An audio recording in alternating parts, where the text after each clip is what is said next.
Hi, this is Dr. Brian Walsh, member of the research and development team with ProGrade. A lot of people are familiar with blood pressure, and some people are very concerned about their blood pressure, and with good reason. Increased blood pressure increases one's risk of cardiovascular events, specifically things like a stroke. But there's another number that you can derive from your own blood pressure that's been found to be an independent risk factor for a cardiovascular event.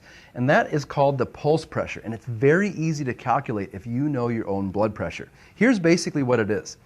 Most people know the blood pressure to be a usually larger number over a smaller number, otherwise known as the systolic pressure over the diastolic pressure. Now, the systolic pressure refers to the amount of pressure in your arteries when your heart's contracting. So your heart contracts, there's more blood going through, more volume, and therefore more pressure on the arteries. The diastolic pressure is the pressure on the arteries when your heart is relaxed. So there's still some pressure, there's still some blood, but it's not as high as when your heart's actually contracting. The pulse pressure is very simple.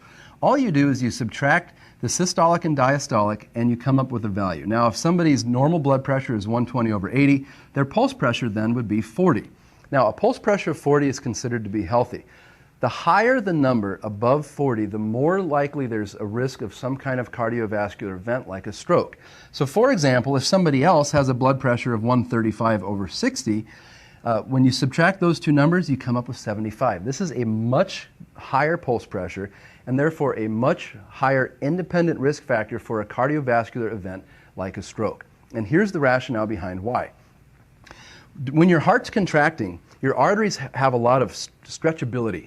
And so when your heart contracts and there's more volume and more blood, your arteries should actually expand to accept the extra volume of blood coming through. That's the systolic pressure.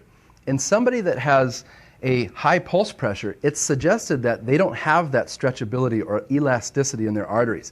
That when the heart contracts, because the artery is so rigid, the pressure goes up fairly high because it's not accepting that extra blood. And then during relaxation, it actually drops quite a bit. So what a higher pulse pressure then indicates is that there's decreased what's called compliance or patency of your arteries, and therefore more likely risk for a cardiovascular risk. Now here's the thing. Omega-3 fatty acids, specifically the DHA portion of the omega-3 fatty acids, have been found to both decrease the systolic pressure and pulse pressure. So take your blood pressure, subtract the two numbers, and figure out what your pulse pressure is. The higher it is above 40, the more likely you may be at risk for some cardiovascular risk event.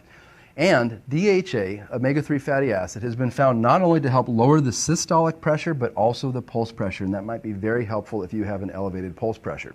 I hope you found this video helpful, and thank you very much for your time.